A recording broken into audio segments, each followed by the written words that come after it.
Muy bien. Estamos listos para iniciar una fiesta más en nuestra serie de fiestas judías.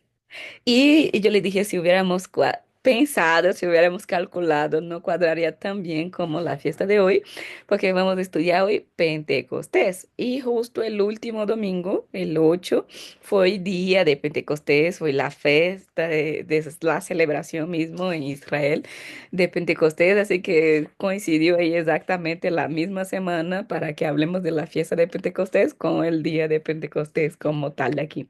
Así que creo que es que cuando es del espíritu, el espíritu es como que sintoniza todo y eso es bien lindo. Eh, lo de Pentecostés, yo voy a tratar de dar, yo soy bien pentecostal, así que este es mi, yo me emociono mucho. En mi YouTube, para quien no veo, hay ya un video bien largo de Pentecostés, que fue cuando justo por una semana de Pentecostés que hicimos en la Iglesia de Dios. Hay uno de los videos más antiguitos del canal es sobre la fiesta. Entonces hoy voy a tratar de añadir algunos elementos más, reducir algunas otras cosas, pero les voy a mandar en el grupo dos cosas. Un material que yo doy a mis alumnos sobre Pentecostés mismo, la exégesis de Hechos 2 y la fiesta. Y también les voy a mandar un otro video de un chico que es de una línea más mesiánica, pero él le habla unas cosas interesantes que creo que puede aportar también. Es un video más corto. Pero tengan sus Biblias a la mano, que vamos a repasar esa fiesta. Esa es una de las tres fiestas más importantes de Israel. Es una de las tres fiestas que se celebra en Jerusalén. Y vamos a ver, rastrear aquí la tradición desde el Antiguo Testamento, cómo se empezó, cómo se fue evolucionando hasta llegar en Hechos y hasta llegar en la interpretación de esto en Pablo y algunos otros, en Juan y algunos otros textos, porque Pentecostés es más que solo mover. Es mucho más. Es quizás de las fiestas, creo que de las fiestas más profundas es la de Pentecostés aquí. Así que voy a tratar de rastrear un poco la Biblia y no enfocarme tanto en el paso a paso de la fiesta, como se celebra a los judíos, sino eh, enfocar más en los significados, porque como mencioné, es un contenido un tanto larguito. Pero la fiesta de Pentecostés puede ser llamada de Pentecostés, ese es el nombre griego, que significa, para nosotros la traducción sería 50 días después. Ya vamos a ver después de qué. El nombre judío de esa fiesta ellos conocen como Shavuot, o que se traduce como semanas, o la fiesta de las semanas. Ya vamos a entender por qué también. Pero también es tradición también conocida como fiesta de la cosecha o la fiesta, porque las semanas es justamente las semanas de cosecha. Y hay otros libros judíos, principalmente en el Talmud, que me gusta que pone como Simchat Torah. Y Simchat o Simchat también depende de la transliteración, pero sin también es una manera de recordar esa fiesta. Y Simchat Torah significa regocijándose con la Torah o la alegría, en español más claro, la alegría de la ley. También esa fiesta también puede ser conocida como la fiesta de la alegría de la ley. Así que cuando se lleva más a esa idea, ese último nombre aquí de la alegría de la ley, después, en los tiempos, después del exilio babilónico, se vuelve un poco más enfocada en el Simchat Torah. Pero es una fiesta muy alegre, de cantos, de bailes, de comida, de comunidad. Eso es bien importante también. Hay esa imagen, yo creo que esa imagen es de mis preferidas para representar la fiesta de Pentecostés, porque aquí tiene que ver alrededor con tipo la cosecha aquí alrededor, pero la gente cantando y bailando y levantando la ley. Eso es bien importante. Eso vamos a ver que eso es importantísimo y creo que a veces se pierde un poco esa concepción de la ley cuando en la época de Jesús era el significado principal. Pero vamos a pasear por varios textos bíblicos aquí. hay algunos que son más, o sea, hay algunos que solo voy a mencionar por cuestiones de tiempo y otros sí vamos a leer algunos bastante largos. Pero hay otros, como mencioné, que les voy a pasar un documento y en ese documento estará algunos otros textos bíblicos y para que puedan visitar con más calma. Empezamos sobre los antecedentes de esta fiesta. Viene de Canaán, de origen agrícola de los pueblos sedentarios y o sea, pasó por varias etapas y fue evolucionando esa fiesta de manera muy interesante. Todas las fiestas judías, es decir, una herejía. Todas las fiestas judías tienen un origen pagano, pero que ellos como santifico, esa es la palabra. Como vimos en nuestra primera clase, santificaron las fiestas, o sea, ellos santifican la celebración, ofrecen para Dios y trae significados espirituales. Y eso se vuelve parte del calendario litúrgico, que es agrícola también, por eso es una fiesta tan importante, porque es la fiesta más fundante de un calendario agrícola como era el que ellos vivían porque era la fiesta de la cosecha. Y es una fiesta que sí, representa así eso como está aquí en la imagen, mucha alegría, mucha danza, mucho baile, la alegría de la ley. O sea, la ley no tiene que ser opresora, todo lo contrario, la ley tiene que ser liberadora, la ley nos tiene que dar alegría, la ley nos tiene que dar placer y etcétera. Pero hay algunos textos que me gustaría leer, otros solo los voy a mencionar, pero vamos a empezar nuestro paseo bíblico aquí, son muchos, son muchos textos con Deuteronomio, capítulo 16. Y aquí en Deuteronomio, creo que está en TV que tomé la versión. Y Deuteronomio capítulo 16 dice así, cuenta 7 semanas a partir del momento en que comiences a cortar el grano al inicio de la cosecha. Por eso es que la fiesta es conocida como Shavuot o fiesta de la semana. ¿Por qué? Porque se empieza a contar de acuerdo a las 7 semanas. ¿Y por qué va a dar 50 días? Porque 7 semanas, cada semana tiene 7 días, 7 veces 7 va a dar 49. Entonces, 7 semanas va a dar 49. Después que pasará 7 semanas, 49 días, y va a caer el día 50 va a caer en un Shabbat, siguiendo las 7 semanas. Y en ese día 50 es donde se hace como la celebración final de Pentecostés. Por eso que dice en el día 50. Pentecostés significa, no sé decir esa palabra en español, quincuagésimo, no sé, a ver, ayúdeme aquí. Quincuagésimo. Mm. Quincuagésimo. Es muy parecido en portugués. Entonces, la traducción literal de Pentecostés sería quincuagésimo, que es 50 días. O el número, el día 50. ¿Por qué? Porque pasó 7 semanas, 7 días, 49, con el más uno, que es el día final, da 50. Y eso es ya bonito de entrada, porque el 7 en la Biblia significa plenitud. Y 7 veces 7 es como perfeccionamiento de la plenitud más uno. Es como, es más que pleno, es más que perfecto, porque es el 7 veces 7 más uno. Entonces, en el griego ellos ya traducen como Pentecostés, que es quincuagésimo, y contando aquí desde las 7 semanas.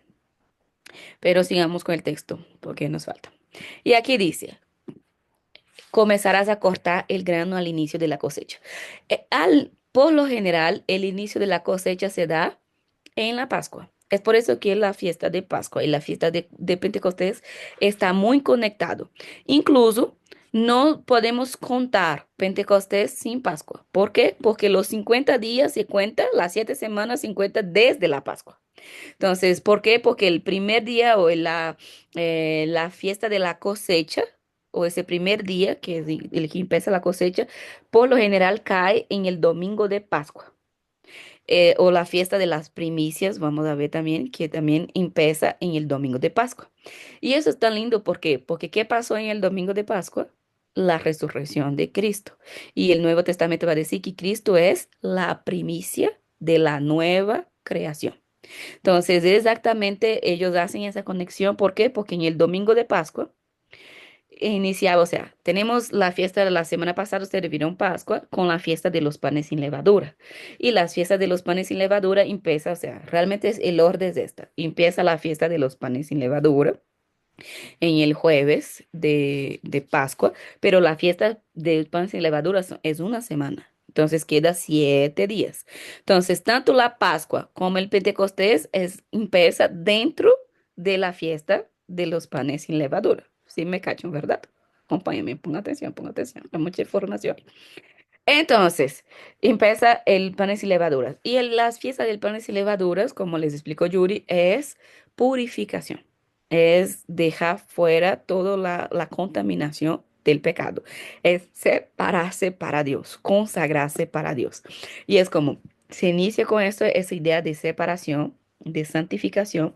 Viene Jesucristo, viene la Pascua, nuestro Cordero Pascual ahí dentro de la fiesta de los panes sin levaduras se ofrece como sacrificio, cumple el perdón, cumple todo el pasaje, el paso de la muerte hacia la vida, todo lo que ya vieron en Pascua. Y entonces el domingo, que llamamos el domingo de Pascua, pero realmente es el día de las primicias, el domingo de primicias, se empieza a contar las semanas.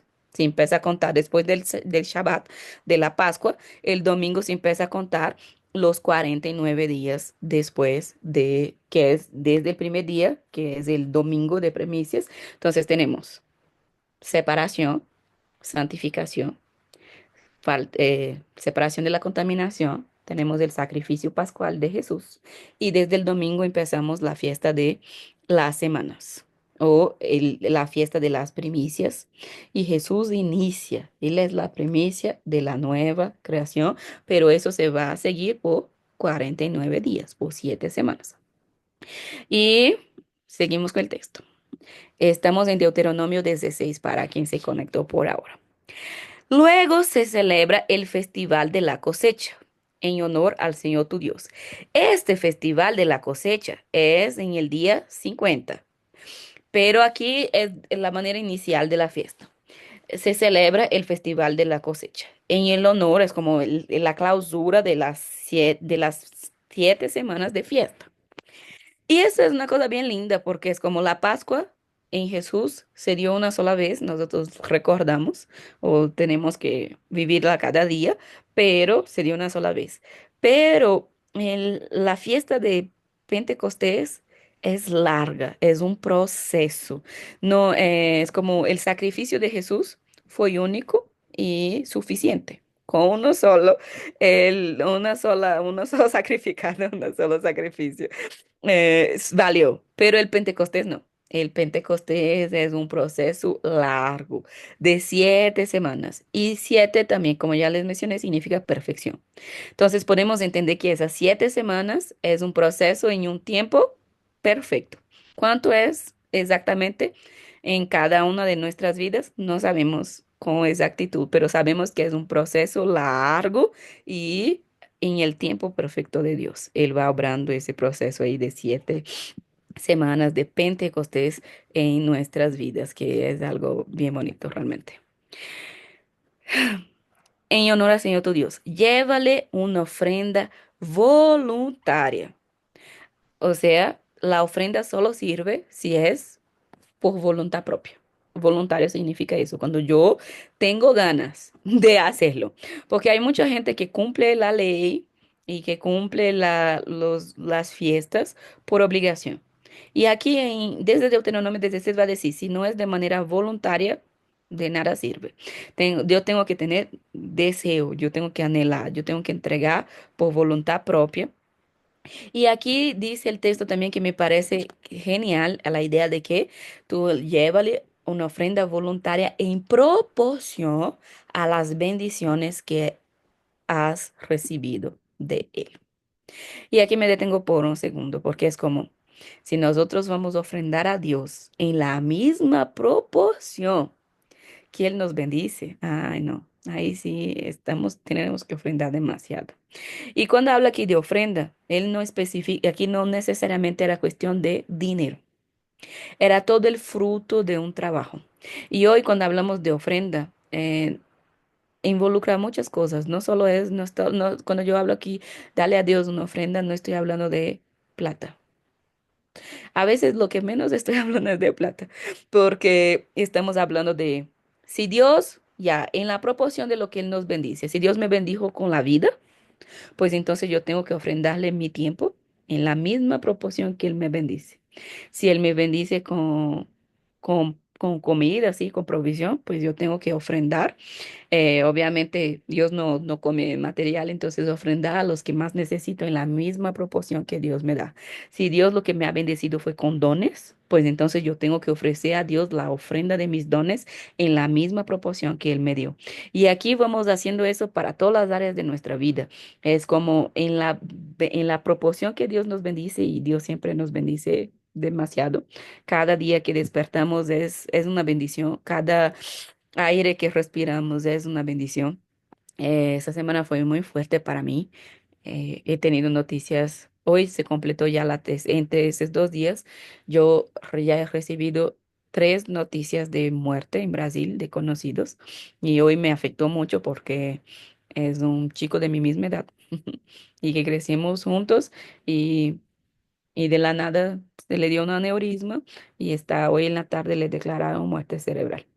Y entonces yo me quedé muy reflexiva hoy en eso de que qué bendición que nosotros no valoramos el estar vivo hoy en la noche y está finalizando ese día y está calentito de nuestra casa mientras está lloviendo y frío afuera y de tener un cafecito, un pancito, algo que comer en el día de hoy. Y si vamos a medir, son realmente la lista es bien larga de lo que Dios nos da.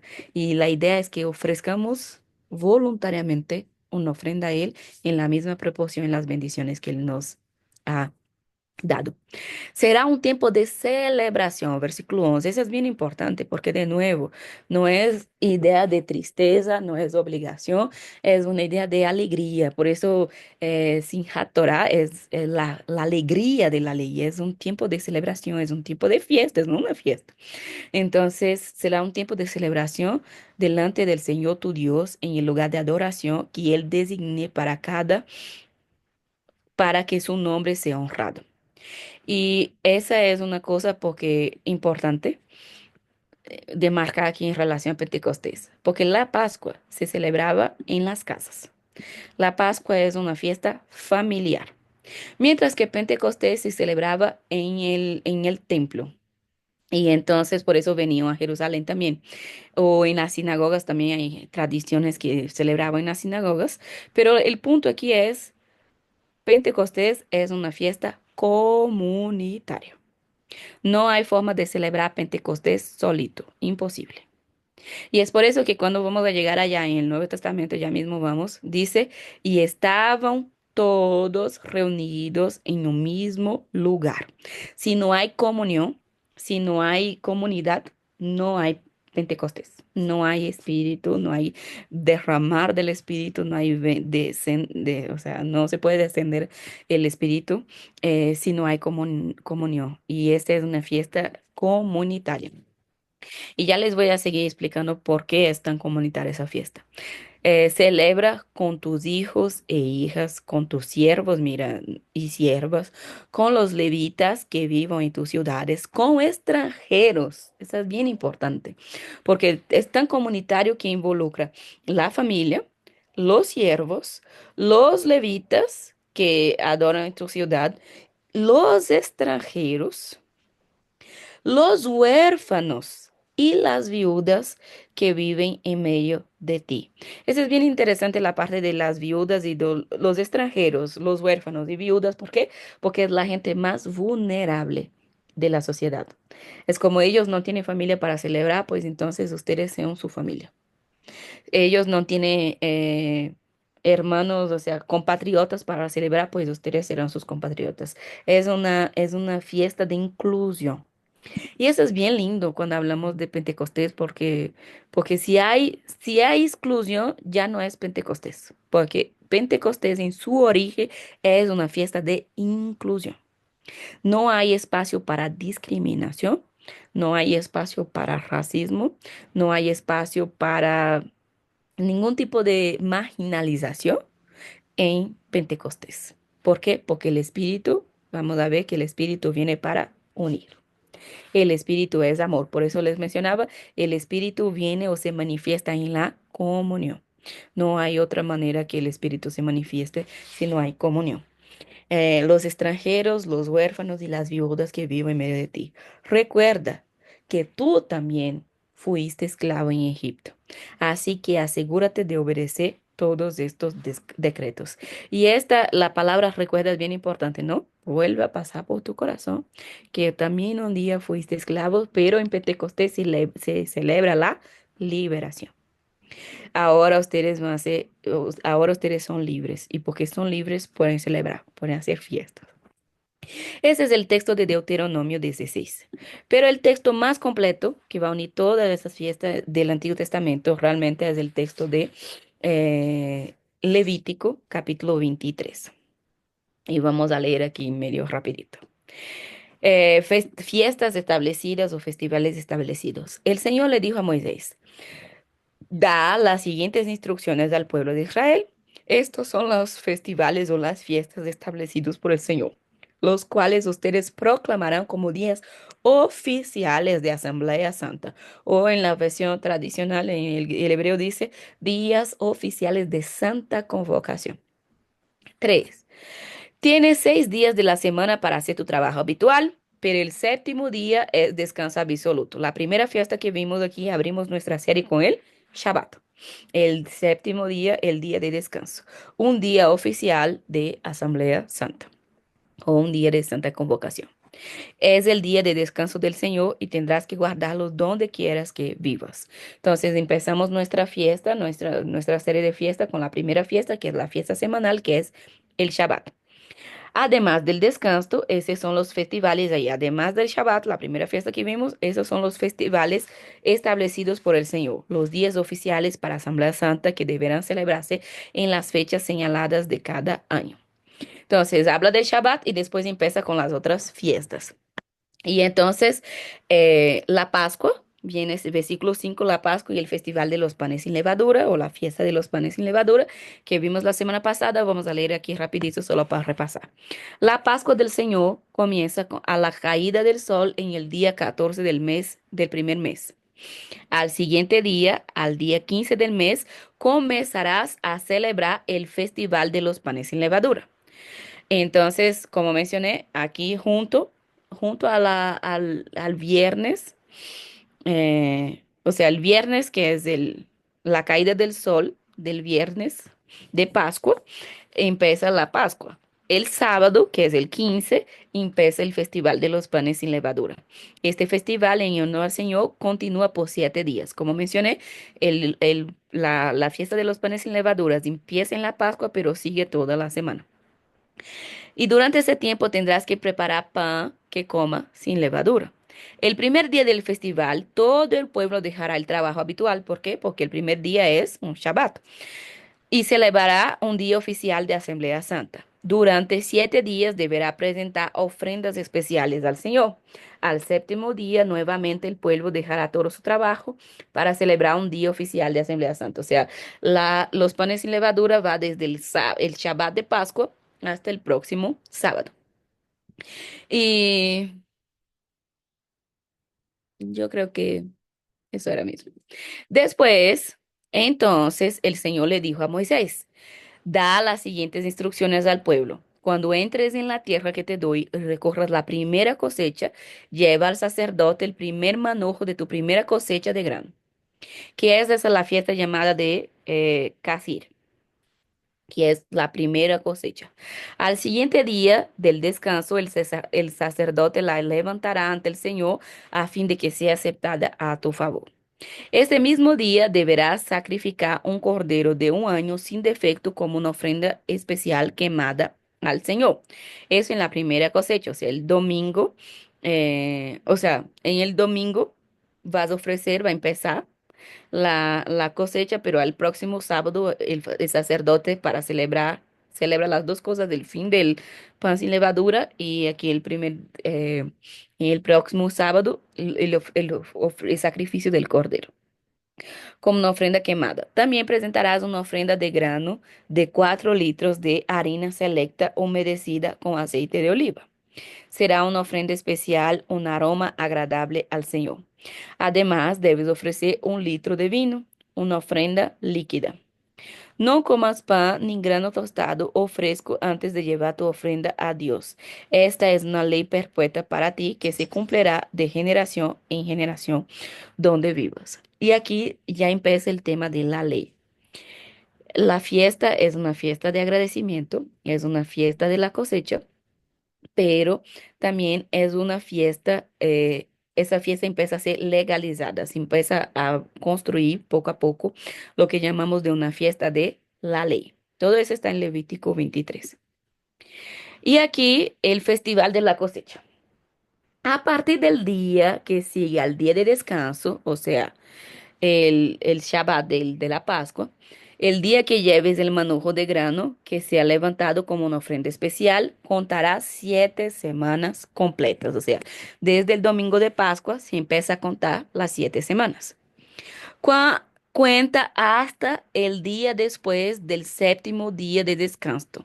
Estos son 50 días después. Por eso es que la fiesta es conocida como Pentecostés. Entonces presentarás al Señor una ofrenda de grano nuevo.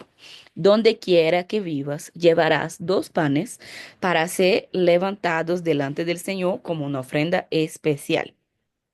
Prepara cada uno de los panes con 4 litros de harina selecta y hornéalos con levadura. Será una ofrenda al Señor de la primera de tus cosechas. O sea, lo primero es para Dios. Eso es lo que va a decir las primicias, que lo primero que yo tengo que ofrecer a Dios. Dios no queda con los restos, Dios no queda con las obras, Dios se queda con lo primero en nuestra vida, sea nuestra prioridad de tiempo, nuestra prioridad de fuerzas, nuestra prioridad de amor, nuestra prioridad de lo que sea, es lo primero es para Dios. Aquí dice, junto con el pan presenta 7 corderos. Eso, o sea, la Pascua era uno. Aquí hay que presentar 7 corderos de 1 año sin defecto, un becerro y 2 carneros como ofrendas quemadas al Señor. Es como demasiado es. O sea, realmente Pentecostés es una fiesta bien cara. Pero ¿por qué Dios les está pidiendo demasiado? Porque les está dando demasiado. Toda esa fiesta de Pentecostés se empieza a celebrar cuando ellos, eh, o sea, recuerda el tiempo, los días, porque los días del desierto, pero en la promesa de que ellos ahora tienen cosecha porque heredaron la tierra prometida de Dios. Y si heredaron la tierra prometida que emana leche y miel, entonces ellos tenían, Dios les había dado mucho, por eso ellos tenían mucho para ofrecer como primicias. Así que es una fiesta así que es bastante, o sea, es bastante la cantidad de cosas que se pide. Junto con el pan, ya, ok, luego como ofrendas quemadas. Junto a las ofrendas de grano, las ofrendas líquidas serán una ofrenda especial, un aroma agradable al Señor.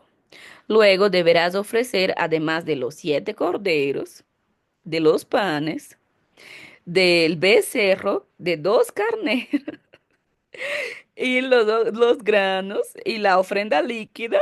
Aquí viene un chivo como ofrenda por el pecado. Entonces, aquí ya se vuelve una fiesta de gratitud, una fiesta de la cosecha, una fiesta o sea, de agradecimiento por todo lo que Dios había hecho. Pero aquí también, cuando presenta el chivo como una ofrenda por el pecado, es lo que llamamos, de aquí, esa es la raíz perfecta de la expresión chivo expiatorio. Te ya, es que él es un chivo expiatorio, es porque se ofrecía el chivo para expiar los pecados. Por eso dice, y ofrece un chivo por el pecado. Y aquí, de aquí viene esa expresión del chivo expiatorio, porque el sacrificio del chivo era para expiación de los pecados. Y ahí como dice, no, es que este fue el chivo expiatorio, es de este texto aquí que sale esto, de que el chivo era ofrecido por expiación de los pecados, como ofrenda por el pecado, y 2 corderos de 1 año como ofrenda de paz. Entonces ya tenemos aquí fiesta de gratitud, fiesta de la cosecha, fiesta de las primicias, por todo lo que Dios había hecho. Y aquí tenemos igual la ofrenda por el pecado, entonces tenemos el fiesta de expiación y fiesta de paz y ofrenda de paz. El sacerdote, versículo 20, el sacerdote levantará los dos corderos como una ofrenda especial al Señor, junto con los panes que representan la primera de las cosechas. Estas ofrendas que son santas para el Señor les pertenecen a los sacerdotes. Este mismo día será proclamado un día oficial de Asamblea Santa, un día que no harás ningún trabajo habitual, o sea, es en un Shabbat que celebre esto. Esta es una ley perpetua para ti y se cumplirá de generación en generación donde quiera que vivas. Entonces es estatuto, es ley. Versículo 22. Cuando recojas las cosechas de tu tierra, no ciegues el grano en las orillas de tus campos, ni levantes lo que caiga de los segadores. Después, no, déjalo, perdón, para los pobres y los extranjeros que viven entre ustedes. Y aquí la fiesta empieza a tener ahora también una connotación de justicia. Justicia social. ¿Por qué? Porque ahora tú no puedes recoger todo el producto de tu tierra, sino que tienes que dejar un poco que caiga de las manos de los segadores para los pobres y extranjeros que viven entre ustedes. Es una fiesta también de ayuda social. Yo soy el Señor, tu Dios. Y eso es bien bonito porque la fiesta, hasta hoy cuando se celebra en Israel, ellos asocian la fiesta al libro de Ruth. ¿Por qué? Porque todo el libro de Ruth se dio en una época de una fiesta de cosecha, en una fiesta de Shavuot. Por eso dice que Ruth se fue, o sea, Noemí regresa a Belén, la tierra del pan, porque estaba pasando hambre, porque ellos ya no tenían que comer, sus esposos murieron, entonces ella va, vuelve a su casa para encontrar comida. Y cuando ella vuelve, justamente cuando empieza la cosecha de cebada, que es la época de la cosecha. Y a ver si es para encontrar comida, esa es la mejor época de encontrar comida. Entonces Ruth se va a los campos. Y ahí se va a los campos a recoger lo que sobra de las manos de los segadores, que es justo coincidentemente, no hay coincidencia en la Biblia, pero va al campo de Boaz. Y entonces, de Boaz ahí. Y entonces en ese campo, ella empieza a recoger lo que cae de los que están cosechando. Incluso vos después va a decir a Ruth, no, deja que caiga más para que ella recoja más, ¿no? Para que ella se lleve un montón a su casa, porque ella era pobre y extranjera. Entonces, hasta el día de hoy, en la tradición judía, ellos leen el libro de Ruth justamente en la fiesta de Shavuot. Ese es uno de los grandes motivos que Ruth está en la Biblia. Él está en un grupo de libros que llamamos de Megillot, que son los 5 libros que se leen en las 5 fiestas. Y Ruth es el que se lee aquí y se da justamente en ese contexto. Hay una cosa que es bien interesante. ¿Cómo les explico esto? Hay una cosa que es bien interesante, es porque en esta fecha también se asocia la entrega de la ley de Dios a Moisés.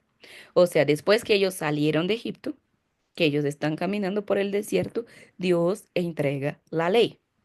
Por eso es que la fiesta también es conocida como la bendición de la ley. ¿Por qué? Porque la cuestión aquí es justamente esa. Dios en Pascua, ¿qué hace? Libera al pueblo.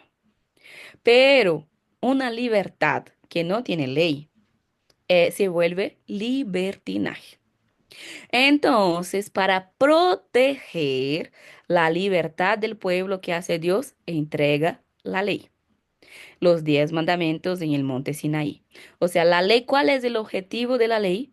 Proteger la libertad del pueblo, que costó tan caro sacarles del Egipto y todo lo que vimos en Pascua. Y eso es bien interesante porque la ley es para proteger mi libertad. Por ejemplo, yo soy libre para ir y venir. Es una ley, creo que es la primera ley del Código Institucional de mi país. Hay una ley que es no matarás.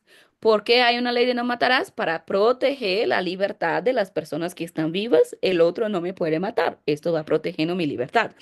Y así sucesivamente. Todas las leyes o los 10 mandamientos que Dios dio fue para proteger la libertad del pueblo. Entonces, la ley no es para oprimir. Y esa es una cosa que tenemos que tener bien claro. La ley no es para oprimir, la ley es para proteger nuestra libertad, que costó tan caro, precio de sangre aquí en la Pascua. Y aquí hay una tradición bien bonita, y ya vamos a empezar a ir conectando esas cosas todas aquí. Hay una tradición bien bonita que dice que cuando Dios escribió los 10 mandamientos en una tabla de la ley, en una piedra, Él escribió con fuego. Eso dice el Talmud.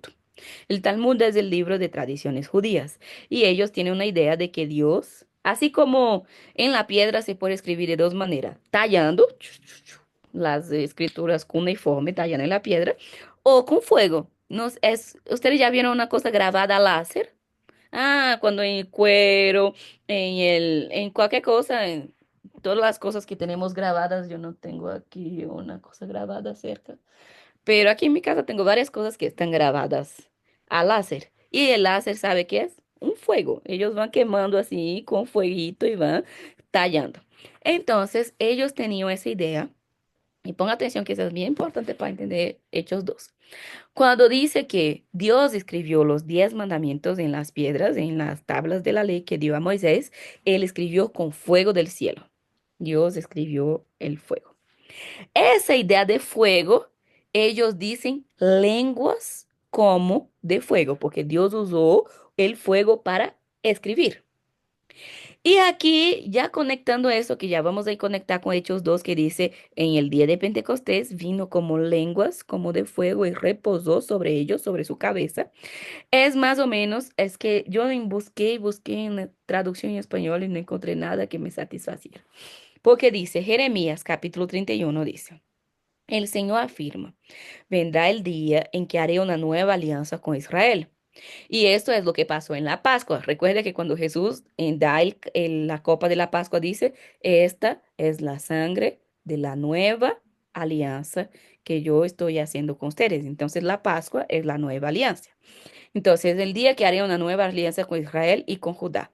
Esta alianza no será como la que yo hice con sus antepasados cuando los tomé de la mano para sacarlos de Egipto, porque ellos quebrantaron mi alianza a pesar de que yo era su dueño. Yo, el Señor, lo afirmo.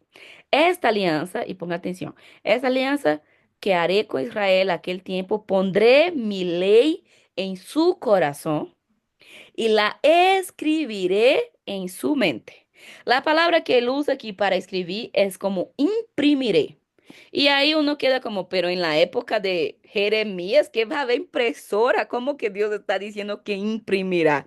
Es la expresión que ellos usaban para decir que va a ser escrita con fuego. La misma expresión que Dios usó para escribir la ley en las tablas de que entregó a Moisés es la que Jeremías va diciendo, él va a hacer esto, pero ahora no va a ser una tabla. Ahora eso va a ser en el corazón y la mente de ustedes. Yo voy a escribir con fuego en la mente y en el corazón de ustedes. Qué bonito, eso es bien profundo. Y ahí dice, yo escribiré, pondré mi ley en su corazón y la escribiré en su mente. Como mencioné, la palabra original aquí es esa que se usa en el Talmud para decir que Dios escribió con fuego. Yo seré su Dios y ellos serán mi pueblo. Yo, el Señor, lo afirmo. Esa expresión, yo seré su Dios y él será mi pueblo, igual es bastante parecida en el original con la de Ruth. Cuando Ruth habla de con Noemí, mi Dios será tu Dios, mi pueblo será tu pueblo, es bastante cercana, que es las mismas palabras, las mismas raíces que se usa aquí. Eh, y a mí lo que me parece bonito, ya les digo de Ruth, es que Ruth es una extranjera que hace una alianza para ser parte del pueblo de Dios. Lo mismo va a pasar en Pentecostés aquí. Ya no será necesario que ya no será necesario que unos a otros, amigos y parientes, tengan que instruirse para que me conozcan. O sea, ya no va a ser necesario que otras personas les enseñen. Es eso lo que está diciendo el texto. ¿Por qué? Porque todos, desde el más grande hasta el más pequeño, me conocerán. Yo les perdonaré su maldad, la expiación del pecado, y no me acordaré más de sus pecados. Yo, el Señor, lo afirmo.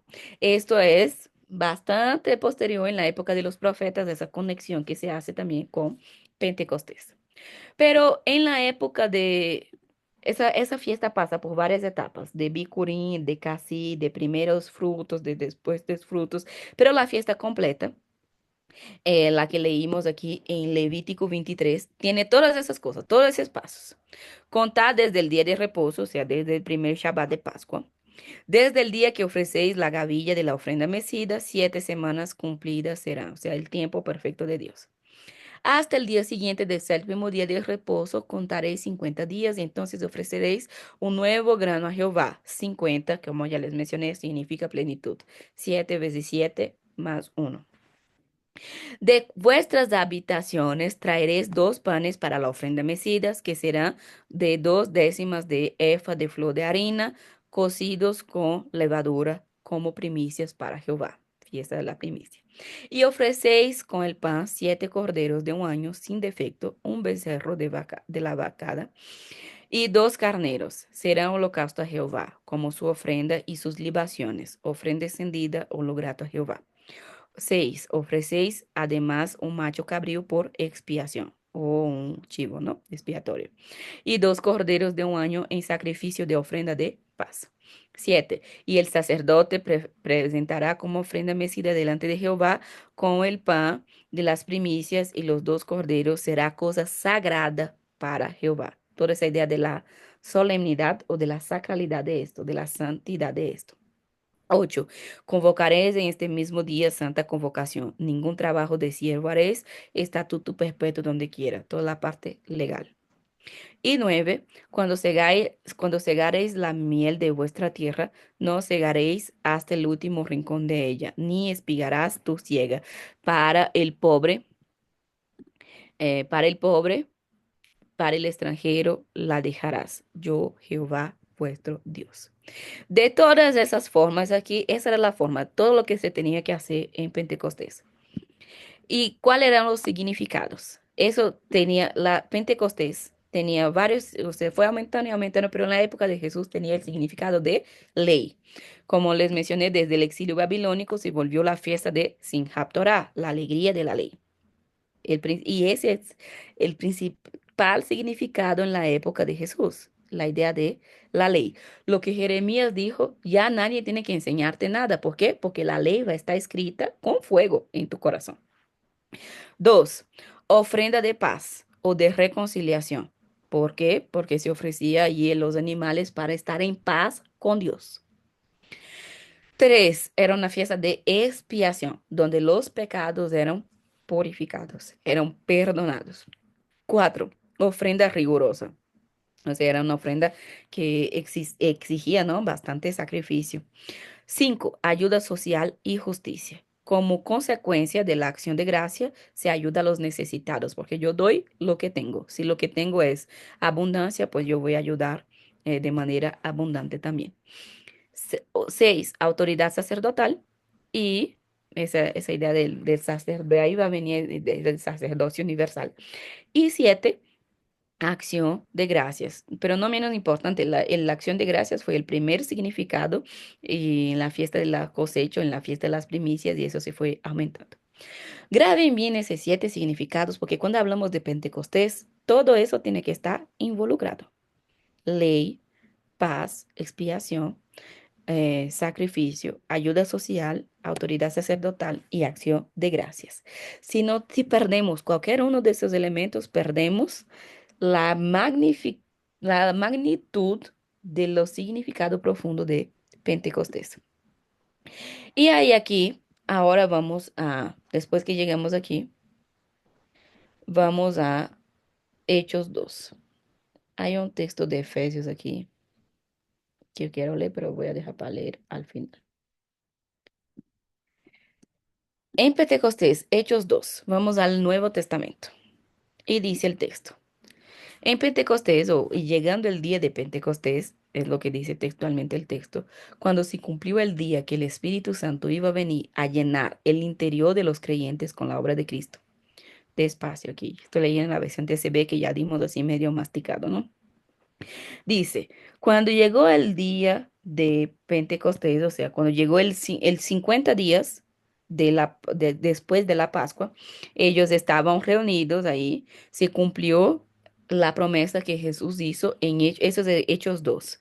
Jesús había hecho una promesa en Hechos 1:8, quédense en Jerusalén y esperen, porque ustedes recibirán poder, poder sobrenatural. ¿Para qué? Para ser testigos. Y eso es bastante bonito, porque ahí dice, cuando llegó el día de Pentecostés, sí cumplió la promesa. Y la palabra dice sumplerostai. La palabra que hay aquí en la TCB es la palabra sumplerostai. ¿Y por qué hemos traducido sumplerostai como el Espíritu Santo iba a llenar el interior de los creyentes? Porque sum tiene que ver con interior.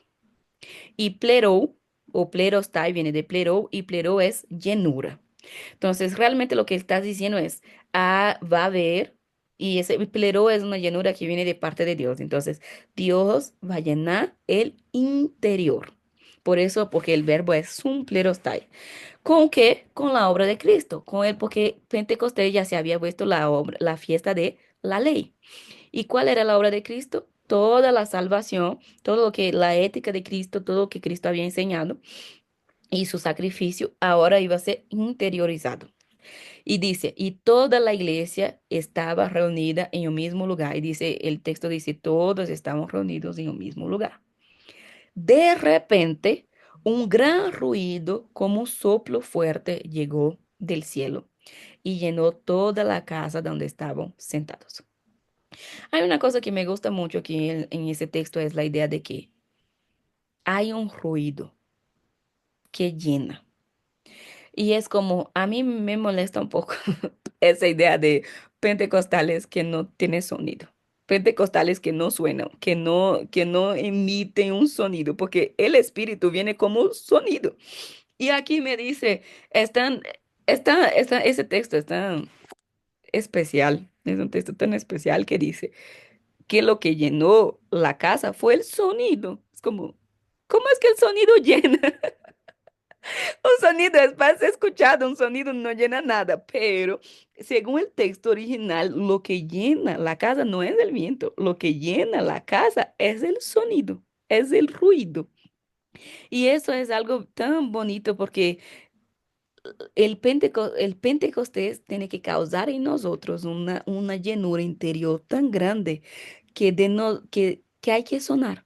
O sea, que hay que sonar eso tiene que resonar en nuestra realidad, en nuestro contexto. Cuando somos llenos de Dios,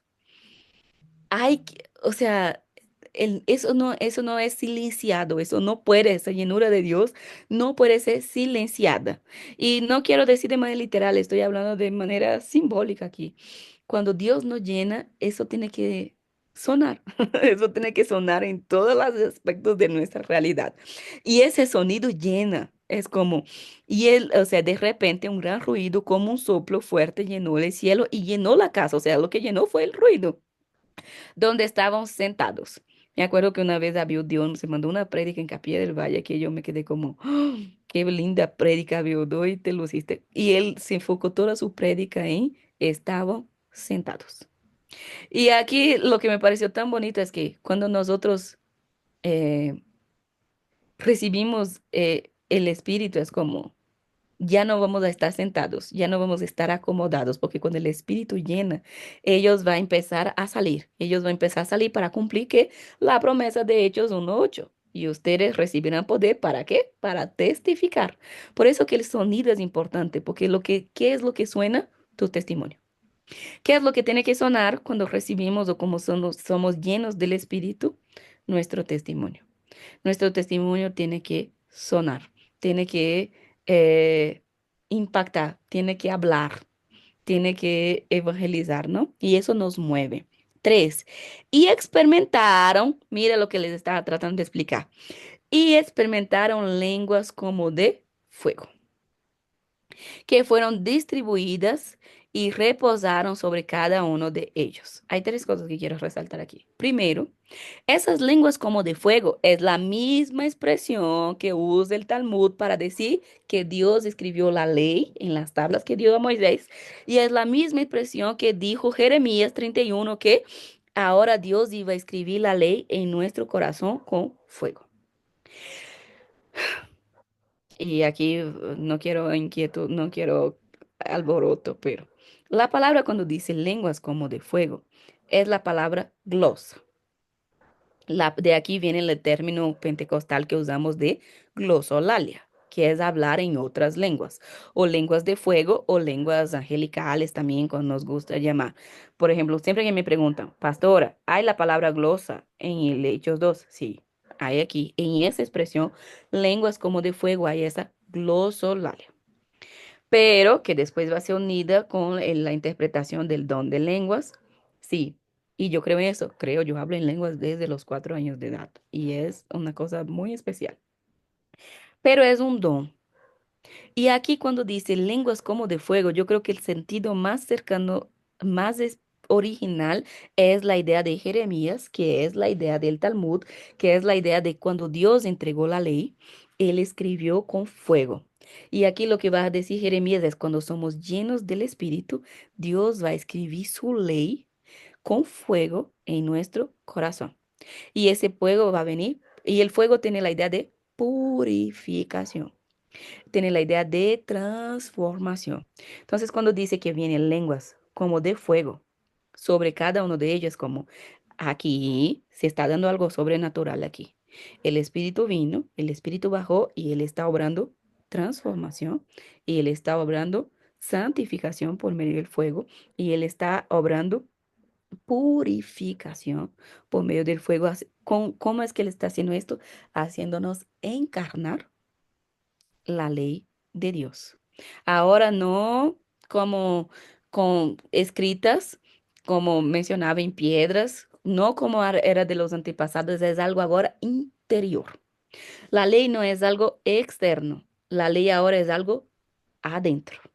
Y solo es posible tener esa ley adentro por medio del Espíritu que bajó aquí y que llenó su interior. Y aquí lo que me parece interesante es que no dice, y todos los hombres fueron llenos, o todos los hombres recibieron las lenguas de fuego, no. No dice, y los sacerdotes recibieron la lengua como de fuego, no. No dice, los apóstoles recibieron, no. Y dice, y reposaron sobre cada uno de ellos. Todos, exactamente todos recibieron esas lenguas como de fuego. Por eso es que yo tengo un poquito de resistencia, aún siendo pentecostal, aún hablando en lenguas, yo tengo un poco de resistencia de que esa lengua como de fuego realmente haga referencia al don de lenguas. ¿Por qué? Porque el don, como dice Pablo, cuando él empieza a explicar el don, él va a decir, y el Espíritu da para quien él quiere. O sea, los dones no son dados todos los dones a todas las personas. Los dones son dados de maneras específicas para cumplir propósitos específicos y el Espíritu da como Él quiere. Y es por eso que me gusta más esa interpretación de lenguas como de fuego, de esa ley escrita con fuego en el corazón. ¿Por qué? Porque es para todos. Incluso quien no tiene don de lenguas recibe las lenguas como de fuego aquí, según Hechos 2, y eso es lo que está en el texto, no soy yo que estoy tratando de cambiar ninguna doctrina aquí, no. Solo estoy tratando de explicarles el primer sentido del texto. La lengua como de fuego es para todos. Por eso es que yo no me gusta tanto la idea de que sea aquí esa glosolalia hace referencia a esa glosa aquí, porque realmente no es glosolalia, es glosa y de pur. Y entonces hace referencia aquí a algo que es para todos, no es algo que es un don para personas específicas, no, se reposó sobre cada uno de ellos. Cuatro, y todos, reforzando lo que yo les acabo de decir, el cuatro va a seguir reforzando eso, y todos fueron llenos del Espíritu Santo. Y aquí, y ponga atención, porque les dije que cuando dice lenguas de fuego usa la palabra del griego glosa. Pero aquí en el versículo 4 dice, todos fueron llenos del Espíritu Santo y comenzaron a hablar en otros idiomas. La mayoría de las versiones traduce y empezaron a hablar en otras lenguas. ¿Por qué la TCB tradujo otros idiomas? Porque son dos palabras diferentes que hay en el griego. Cuando dice que lenguas de fuego reposaron sobre ellos, es glosa de lengua. Pero cuando dice, y todos empezaron a hablar en otras lenguas, la palabra es dialectos.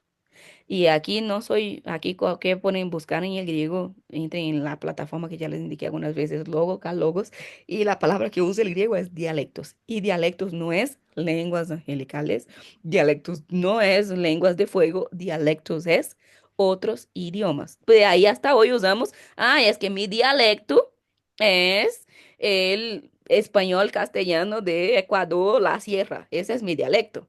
Entonces, el dialecto es la manera de hablar en otros idiomas, de maneras contextuales o de maneras culturales está relacionado al dialecto. Y eso es bien fuerte aquí porque, pastora, no hay sí hay glosa en el versículo 2, pero aquí en el versículo 4 dice dialectos. Es otra palabra, por eso no hemos traducido y empezar a hablar en otras lenguas, sino en otros idiomas, porque usan expresiones del griego diferentes. Y aquí dice, conforme el Espíritu les capacitaba. Aquí sí ya es una cuestión un poco más de don, esos otros idiomas. ¿Por qué? Porque era segundo, el Espíritu les capacitaba para hablar. Y aquí dice, les capacitaba para que compartieran. De nuevo, no podemos perder nunca de perspectiva Hechos 1:8, que dice, quédense en Jerusalén y ustedes recibirán poder. ¿Para qué es ese poder?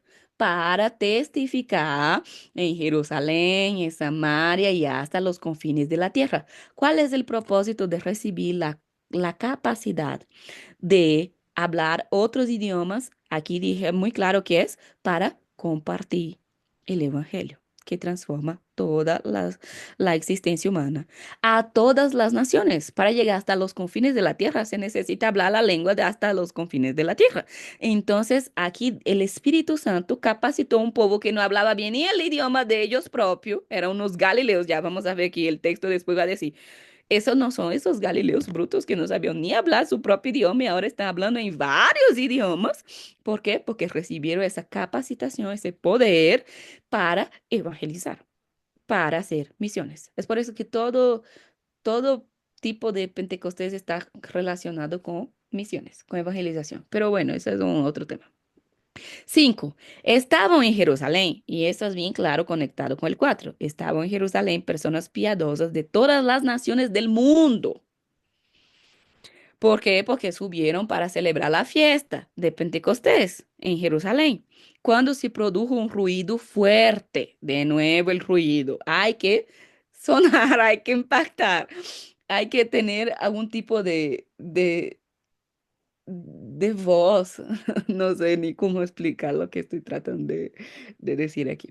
Cuando se produce un ruido fuerte, se reunió una gran multitud y estaban sorprendidos porque cada uno los oía hablar en su propio idioma. ¿Por qué? Porque el Espíritu les capacitó desde el versículo 4 para evangelizar. Admirados y maravillados comentaban, ¿acaso no son los galileos todos los que están hablando, o sea, los galileos, era la región de Galilea que tenía un hebreo, hablaban en arameo, y un arameo así bien pobre, bien campesino? Y va a decir, esa gente que está hablando en todos los idiomas no eran esos galileos, esa gente que no sabe ni hablar ni su propio idioma. ¿Cómo es que nosotros podemos oír a cada uno de ellos en nuestra propia lengua? Y aquí el texto sigue, versículo 9. Somos de diferentes partes del mundo. Partia, Media, Elá, Mesopotamia, Judea, Capadocia, Ponto y Asia, Frigia, Panfilia, Egipto y de las regiones de Libia cercanas a Cirene, visitantes de Roma, de Creta y de Arabia, todos judíos de nacimiento, como nos hemos convertido a la región, o sea, tanto judíos de nacimiento como algunos que se convirtieron a la religión judía. Venimos de lugares distintos, pero escuchamos hablar de las maravillas de Dios en nuestro propio idioma. Y aquí hay un mapa. Les voy a poner el mapa para que ustedes vean.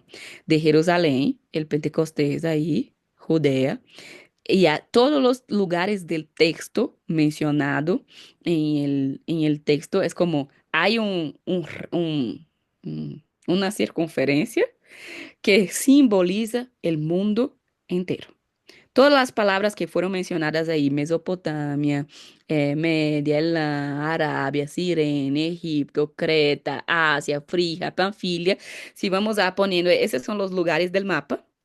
Y todos los lugares, si vamos a hacer ahí como indica el mapa, se hace un círculo que representa que por todo lado de la tierra, del mundo, desde Jerusalén, se va a evangelizar. Por eso Jesús dice, empieza en Judea, después hasta, eso llega hasta los confines de la tierra. Esto va a llegar hasta nosotros aquí de manera simbólica.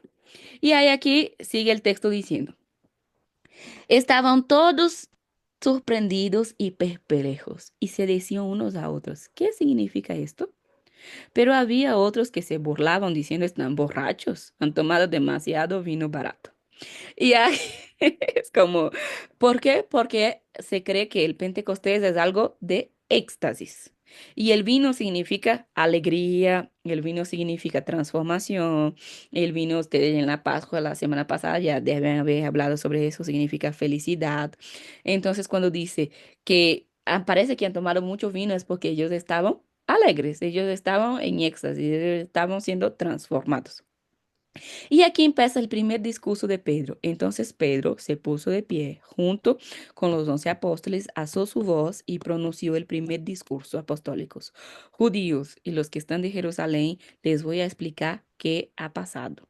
Por eso escuchen bien lo que les voy a decir, pues no hay nadie borracho aquí. ¿Cómo ustedes están pensando? Porque es muy temprano. Y yo le me quedé que Pablo le iba a decir, porque nosotros no somos un borracho. Y la respuesta de Pedro, Pedro siendo Pedro. Es que todavía es temprano. Es que todavía es temprano para emborracharse.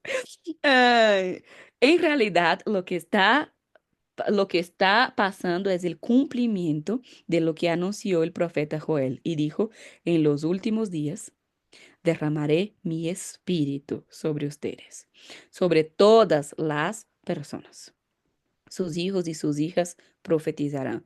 Los jóvenes tendrán visiones. Los ancianos soñarán. Aquí ya deja claro que involucra niños, jóvenes, ancianos. No hay edad para ser llenos del Espíritu.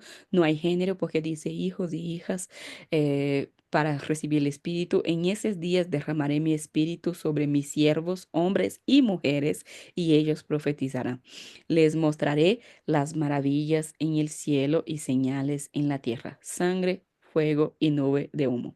El sol se oscurecerá y aquí es un lenguaje profético para decir que Dios está haciendo justicia. El sol ya le dable, la luna se convertirá en sangre, entonces vendrá el gran y impresionante día del Señor. Y todo aquel que invoque el nombre del Señor será salvo. Y ahí aquí él dice, ok, hasta aquí va el texto de Hechos 2. Ok, vamos uniendo todos los puntos porque como les mencioné es demasiada información en Pentecostés. Cuando se cumple, no es aleatorio que el Espíritu Santo venga justamente en la fiesta. Eso significa que la venida del Espíritu Santo, el Pentecostés, tiene todos esos significados. Cuando el Espíritu viene, la primera cosa que él va a hacer es escribir la ley de Dios con fuego en nuestro corazón. Y es por eso, como decía Jeremías, cuando eso pase, ya no necesitarán cosas gente que los enseñe. ¿Por qué? Porque el mismo Espíritu es que nos enseñará todo lo que viene de Dios. Él es lo que nos conduce, ¿no? Que nos convence de todo pecado, de toda justicia, de juicio. Y ya les voy a leer un texto de Juan que confirma esto.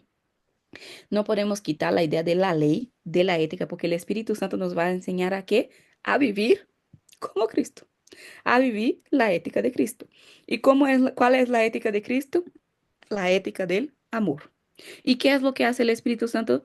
Va transformando nuestra mente, nuestro corazón, santificándonos, pasando por ese proceso de santificación. Por eso, como les mencioné, la Pascua es una sola vez, pero todo el Pentecostés, toda la fiesta de Pentecostés es un proceso que a veces toma tiempo, semanas, y semanas aquí puede representar muchas, mucho tiempo. Semanas de esa purificación para generar en nosotros que el fruto del Espíritu. Y el fruto del Espíritu es amor. Y ahí va a decir Pablo cosas como, si amas de verdad con el amor sacrificial, has cumplido toda la ley. Y aquí es esa idea que va conectando, a mí me parece tan fascinante porque es como un rompecabezas que se une y va formando una idea así bien clara. Pentecostés, siquiera la fiesta de la ley, principalmente en el tiempo de Jesús, es la época donde el Espíritu Santo llena nuestro interior y llena de qué? De una ética de Cristo y llena nuestro interior de amor. Y para que por el fruto del Espíritu, a través del amor, podamos cumplir toda la ley. Porque si amas, no adulteras, si amas, no robas, si amas, no matas, si amas, cumple todos los 10 mandamientos en el amor. Dos, ofrenda de reconciliación. El Espíritu Santo es el que va a obrar en nosotros el proceso para que por medio de Jesús, del sacrificio de Jesús, cuando dice Romanos 5, estamos en paz con Dios. Es el que va a obrar esa pacificación, esa reconciliación entre nosotros y Dios por medio del Espíritu. Otra cosa que va a venir el Espíritu en ese Pentecostés es purificarnos de nuestros pecados. Por eso el fuego, ¿no? El Espíritu Santo es representado como el fuego purificador, fuego purificador.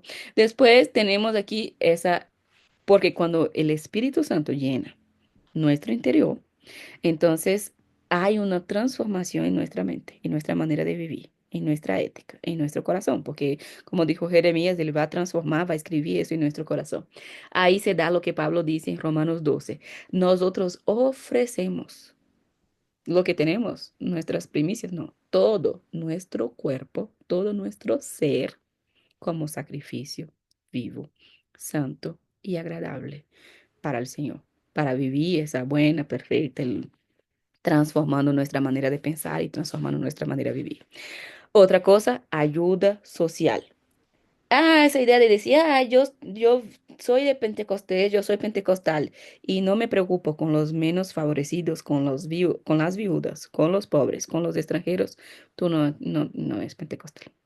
Según la Biblia, no. El pentecostalismo es, o el pentecostés, no, el pentecostalismo no, el pentecostés. Voy a usar aquí una expresión que me usaba un teólogo que murió peruano, murió el año pasado, llamado Bernardo Campos, que es la idea de la pentecostalidad. Y pentecostalidad es más grande que pentecostalismo, porque el pentecostalismo es un movimiento, el mejor del mundo, pero es un movimiento reciente del siglo XX. Pero la pentecostalidad es esa fuerza, es ese poder, es esa llenura del Espíritu que hace que la iglesia sea iglesia. Si me preguntas, ¿cuál es el nacimiento de la iglesia? Aquí nació la iglesia, en Hechos 2. ¿Cómo se nace la iglesia? Comunidad que recibe el Espíritu. Esto es ser iglesia, ser comunidad llenos del Espíritu Santo, donde hay comunión, donde hay ayuda por los menos favorecidos, donde hay justicia, donde hay protección de la libertad del pueblo. Por eso Pablo también va a decir muchas cosas como había la ley y ahora hay una nueva ley del Espíritu. ¿Por qué? Porque aquí en Pentecostés, que era la fiesta de la ley, hay una transformación de la dimensión de la ley. Ahora es una ley interior que va a decir Pablo, la ley del Espíritu que habita en nosotros. Y ahí aquí dice autoridad sacerdotal, porque ahora, si el Espíritu está en nosotros, ya no necesitamos que los sacerdotes ofrezcan nuestras ofrendas, ofrezcan nuestros sacrificios, porque si el mismo Dios ahora vive en nosotros, todos nosotros somos sacerdotes. Todos nosotros tenemos esa conexión directa con Dios por medio de nuestro sumo sacerdote que se sacrificó y rompió, ¿no? El velo del tiempo allá, del templo allá en la Pascua, del lugar santísimo, el velo del lugar santísimo en la Pascua. Y acción de gracias. No hay forma de ser lleno del Espíritu y no ser agradecido. No hay forma. Si no tenemos acción, gratitud en nuestro corazón, no estamos llenos del Espíritu. Pero a mí lo que me gusta mucho en la Biblia es que a veces él pone la palabra gratitud y él podría haber puesto la palabra gratitud aquí, pero la idea es acción de gracias. Acción de gracias es más que sentir gratitud, porque acción es exactamente eso, acción. Acción es una profunda palabra que significa actuar. Y la cuestión de la acción de gracias no es solo sentir, es actuar en gratitud. Es acción. Yo tengo que accionar, yo tengo que hacer alguna cosa. porque estoy lleno de gratitud. Por eso que la acción de gracias para mí es aún más poderosa que solo la gratitud, porque la gratitud es algo que a veces yo siento en mi corazón, pero se queda ahí. Pero la acción de gracias es expresada por medio de acciones, por medio de actuación.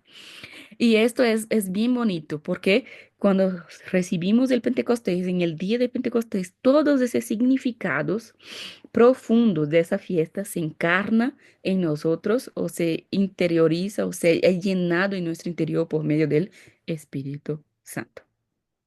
Y ahí Efesios va a decir una cosa que conectado mucho, muy conectado con la idea de lo que estábamos hablando del sello, de las lenguas de fuego, y dice, en Cristo ustedes han escuchado la palabra de verdad, el evangelio que transforma toda la existencia humana, que los conduce a la salvación. O sea, ¿por qué tenemos salvación? Por la Pascua, por el sacrificio de Cristo. A través de la fe, ustedes fueron marcados con el sello del Espíritu Santo, que les había sido prometido. ¿Sabe cómo es que se marcaba los animales? ¿Cómo sellaba los animales? Con fuego. Ellos quemaban un pedazo de hierro y quemaba los animales, o sea, el sello era con fuego. Y esa idea de Pablo aquí es una reinterpretación de lo que les estoy diciendo desde que iniciamos, que en el Talmud, cuando Dios escribió las leyes, Él escribió con fuego. Aquí el fuego es representado por el Espíritu Santo.